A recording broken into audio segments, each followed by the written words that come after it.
श्रीलङ्काले सन् 2022 मेमा इतिहासमै पहिलो पटक ऋणको सावा ब्याज भुक्तानी समयमा गर्न सकेन। अहिले उसले अन्तर्राष्ट्रिय मुद्रा कोष IMFसँग आर्थिक उद्धार प्याकेजबारे सघन छलफल गरिरहेको छ। यस्तै पाकिस्तानले गएको महिना IMFसँग पहिल्यै गरिएको $6 अर्ब बराबरको आर्थिक उद्धार प्याकेज सम्बन्धी सहमतिलाई पुनर्जागृत गराएको छ। उता बङ्गलादेशले पनि हालै IMFसँग $4.5 अर्ब बराबर रकम बजेट सहायता तथा भुक्तानी सन्तुलन सहायताका निम्ति अनुरोध गरेको छ। सार्कका यी 3 मुलुकको तुलनामा नेपालको वैदेशिक मुद्रा सञ्चितको अवस्था भने केही राम्रो देखिएको छ। तर कति समय धान्छ त हाम्रो सञ्चित वैदेशिक मुद्राले? दर्शकवृन्द, आउनुहोस् आजको यस श्रृङ्खलामा हामी सार्क मुलुक श्रीलङ्का, पाकिस्तान र बङ्गलादेशको अर्थतन्त्रसँग नेपालको अर्थतन्त्रलाई दाँजेर हेर्नेछौँ। धेरै ऋण अनि वैदेशिक मुद्राको तीव्र स्खलन बेहोरिरहेको पाकिस्तानले यसै महिना अन्तर्राष्ट्रिय मुद्रा कोष IMFसँग पहिल्यै गरिएको $6 अर्ब बराबरको आर्थिक उद्धार प्याकेज सम्बन्धी सहमतिलाई पुनर्जागृत गराएको छ। केही वर्ष यता दक्षिण एसियामा निरन्तर आर्थिक प्रगति गर्दै आएको बङ्गलादेशले पनि हालै IMFसँग $4.5 अर्ब बराबर रकम बजेट सहायता तथा भुक्तानी सन्तुलन सहायताका निम्ति अनुरोध गरेको छ। तर नेपालले भने अहिले त्यस्तो किसिमको सहायता मागेको छैन। दक्षिण एसियाका अन्य 3 देशको अर्थतन्त्र समस्यामा परिरहँदा ती देशसँगको तुलनामा नेपालको अर्थतन्त्रको अवस्था केही सुदृढ देखिन्छ। कोभिडले 2 वर्ष थलिएको यी दक्षिण एसियाली देशको अर्थतन्त्रमा यो वर्षको सुरुवातदेखि नै युक्रेन युद्धले प्रत्यक्ष प्रभाव पारेको छ। खास गरी इन्धन र अन्य उपभोग्य सामग्रीका निम्ति आयातमा भर पर्ने यी देशलाई युद्धपछि आकाशिएको विश्वव्यापी मूल्य वृद्धिले थिलथिलो बनाएको छ। आयातमा हुने खर्च बढेका कारण चारैवटा देशको विदेशी मुद्राको सञ्चितमा दबाव परेको छ। श्रीलङ्काको त सञ्चित नै रित्तिन थालेपछि इन्धन, खानेकुरा र औषधिको समेत अभाव छ। यही कारणले यी देशहरूको चालु खाता र भुक्तानी सन्तुलन खलबलिएको छ।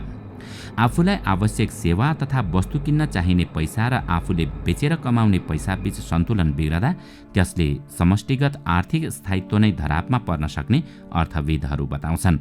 आर्थिक स्थायित्वको चित्रण गर्ने अन्य कतिपय परिसूचकहरूको तुलना गर्दा नेपाल अलि सहज अवस्थामा रहेको देखिन्छ। खास गरी विदेशी मुद्रा सञ्चितमा नेपाल अझै पनि 6 महिनाभन्दा बढी समयको आयात धान्न सक्ने स्थितिमा छ। श्रीलङ्काको हकमा त्यो समय सुविधा हराइसकेको छ भने बङ्गलादेशमा समेत 3 देखि 5 महिनाको मात्र आयात धान्न सक्ने अवस्था आइसकेको छ।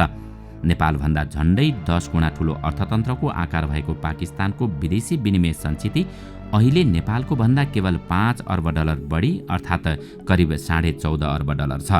उक्त सञ्चितले त्यहाँको केवल 1.5 महिनाको मात्र आयात धान्न सक्छ। विदेशी तथा आन्तरिक दुवै गरी सार्वजनिक ऋणको दायित्वको मामिलामा पनि नेपाल सहज अवस्थामा छ। नेपालको ऋण दायित्व बङ्गलादेशको जस्तै कुल गारस्थ उत्पादनको 40% हाराहारीमा छ। श्रीलङ्काको दायित्व GDPको 120% अनि पाकिस्तानको झन्डै 85% छ। पूर्व अर्थमन्त्री डाक्टर युवराज खतिवडा भन्छन्, दक्षिण एसियामा नेपाल समग्रमा राम्रो रहेको अवस्थामा चाहिँ सरकारी बजेटको स्थिति वा बजेट घाटाको स्थितिमा हो। यसमा हामी भारत, श्रीलङ्का र पाकिस्तान भन्दा राम्रो अवस्थामा छौँ। बजेट घाटा कम भएकै कारणले नेपालले ऋण पनि धेरै लिनु परेको छैन।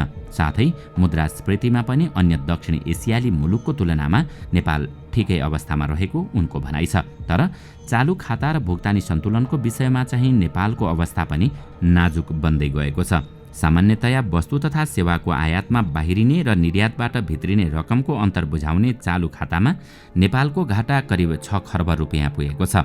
भुक्तानी सन्तुलनको घाटा पनि $3.25 खर्ब रुपियाँ पुगिसकेको छ। डाक्टर खतिवडा भन्छन्, हाम्रो व्यापार घाटा कुल गारस्थ उत्पादनको 35% भनेको दक्षिण एसियाका अन्य मुलुकभन्दा धेरै हो। चालु खाता घाटा पनि 12-13% पुगेको छ। यो शुभ सङ्केत होइन। 6-7 खर्बको चालु खाता घाटा पूर्ति गर्न 5-6 खर्ब ऋण अनि 1 खर्ब जति विदेशी लगानी ल्याउन सक्नुपर्छ, जुन असम्भव छ। साथै कुल गारस्थ उत्पादनको तुलनामा सबैभन्दा धेरै ऊर्जा प्रवाह गर्नेमा नेपाल अगाडि रहेको छ। अहिले नेपालको ऊर्जा प्रवाह उसको GDPको हाराहारीमा पुगिसकेको छ। GDPको 110 देखि 120% कर्जा प्रवाह भएका मुलुकहरू वित्तीय सङ्कटमा फँसेका छन्। अहिले नेपालमा वित्तीयका अतिरिक्त राजनीतिक सुशासनको अभावले पनि आर्थिक सङ्कट निम्त्याउन सक्ने विज्ञहरूले चेतावनी दिएका छन्। बजेट निर्माणका क्रममा अनाधिकृत व्यक्तिको सहभागितालाई लिएर भएको संसदीय छानबिन र त्यस लगत्तै विवाद मुक्त हुन नसकेकै व्यक्तिलाई अर्थमन्त्रीमा पुनर्नियुक्ति जस्ता विषयले राजनीतिक तहमा अर्थतन्त्रप्रति गैर जिम्मेवारीपूर्ण व्यवहार भइरहेको देखाउने उनीहरू बताउँछन्। युक्रेन युद्ध चाँडो टुङ्गिने छाँटकाँट देखिएको छैन भने ताइवानलाई लिएर अमेरिका र चीन बीच बढ्ने तनावको असर विश्व अर्थतन्त्रमै पर्न सक्ने आंकलन पनि गरिँदैछ। नेपालका विदेशी मुद्रा आर्जनका प्रमुख स्रोत के हुन् त? विदेशी मुद्रा सञ्चिति घट्न थालेसँगै सरकारले विलासी वस्तुहरूको आयातमा कडाई गर्न सुरु गरेको छ। नेपाल राष्ट्र बैंकका अनुसार केन्द्रीय बैंकसँग हाल 9 अर्ब 75 करोड अमेरिकी डलर सञ्चित छ, जसले 6-7 महिनाको वस्तु तथा सेवा आयात धान्न पुग्ने अधिकारीहरू बताउँछन्। 2078 असार मसान्तको तुलनामा यो 17% गिरावट हो। पछिल्लो मौद्रिक नीतिमा कम्तीमा 7 महिनाको आयात धान्न सक्ने अवस्थालाई सहज मान्न सकिने उल्लेख छ। हाल सरकारले आफ्नो ढुकुटीमा रहेको विदेशी मुद्रा सकभर देशबाट नबाहिरियोस् भन्ने नीति अघि सारेको छ।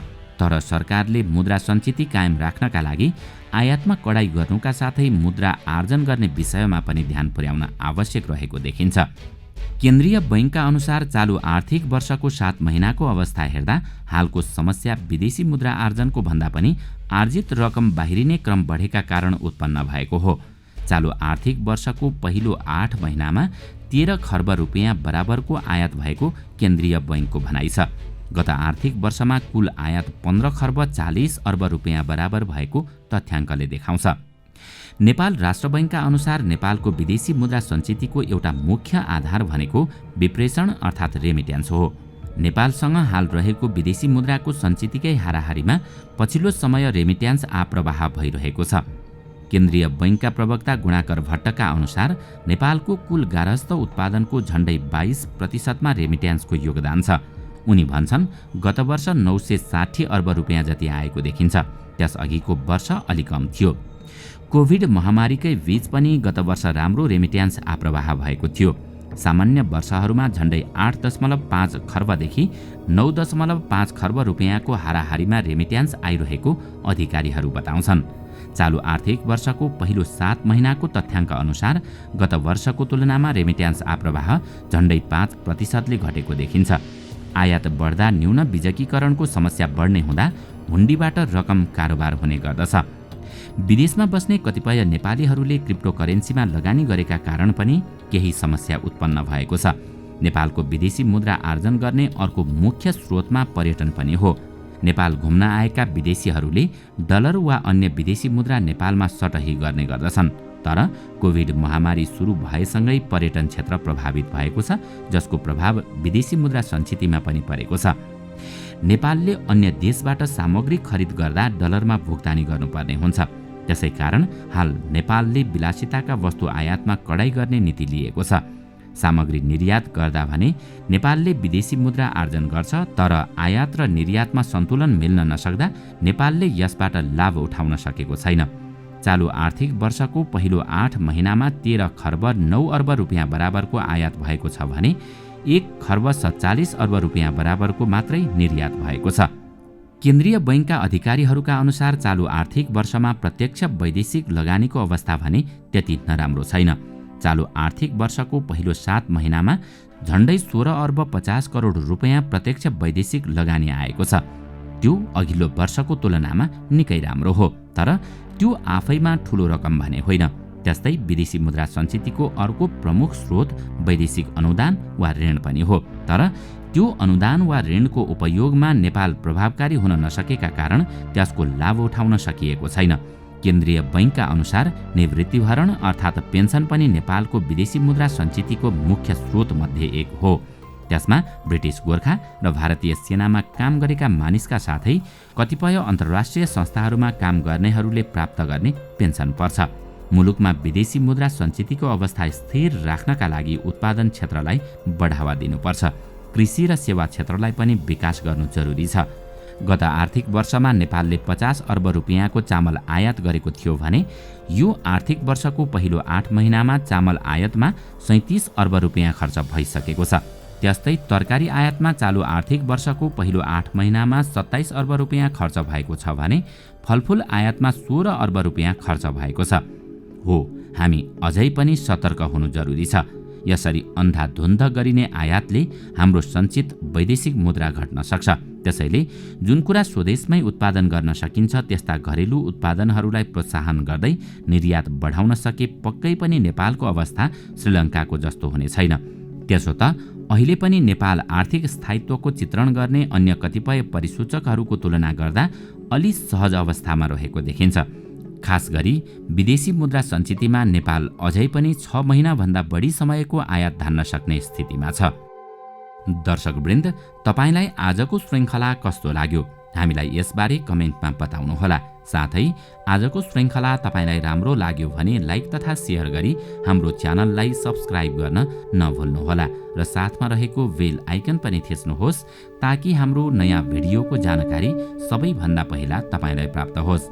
आजका लागि यति नै। अर्को भिडियोमा अझै रोचक तथा जानकारीमूलक सामग्री लिएर आउने नै छौँ। नमस्कार।